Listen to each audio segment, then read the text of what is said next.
મહેસાણા દૂધસાગર ડેરીના વાઇસ ચેરમેનનો નવો ધડાકો। દૂધસાગર ડેરીના એક્સપાયર થઈ ગયેલા પાવડરના જથ્થાને જાહેર કર્યો। ડેરી પાસે એપ્રિલ 2025માં એક્સપાયર થયેલો પાવડરનો જથ્થો ચરાડા ગામના ગોડાઉનમાં રાખવામાં આવ્યો છે। એક્સપાયર થયેલો જથ્થો ડેરી પાસે પોતાનો જથ્થો છતાં અમૂલ પાસેથી પાવડર ખરીદવાનું કારણ શું, તેવો સવાલો કરતા vice chairman Yogesh Patel dairy expire થયેલો જથ્થો લાખો કરોડોનું નુકસાન પહોંચાડવાનો લગાવ્યો આક્ષેપ।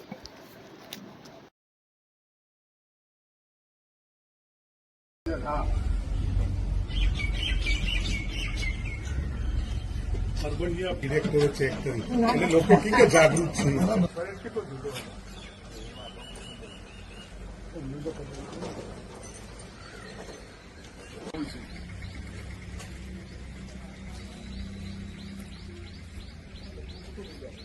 ના બીજા પત્રકારો હું અહીંયા જ બેસે તો મને પૂરી દેવો તો પૂરી દો, બાકી બસ હા તમે જવું જ જોઈએ તો મારી જવાબદારી।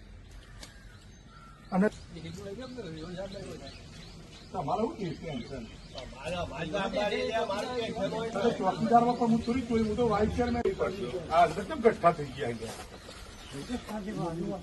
હા આ ખોલજો આ તારીખે પત્ર એપ્રિલ 2025 એપ્રિલ 2000 એપ્રિલ ચરાડાના વતી 2025 તો પાવડર છે। એટલે હું જે મીડિયા સામે બોલતો હતો એ સાચું છે। આજે ચરાડાની ગોડાઉનમાં બધી રેડ પાડી છે અને ગોડાઉનની અંદર બેગો કાઢી તો 2025 ની કઈ તારીખ છે? 2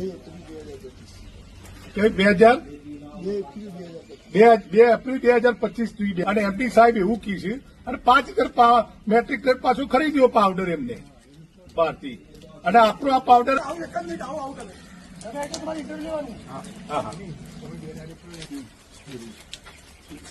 બધી જ મૂકી દે।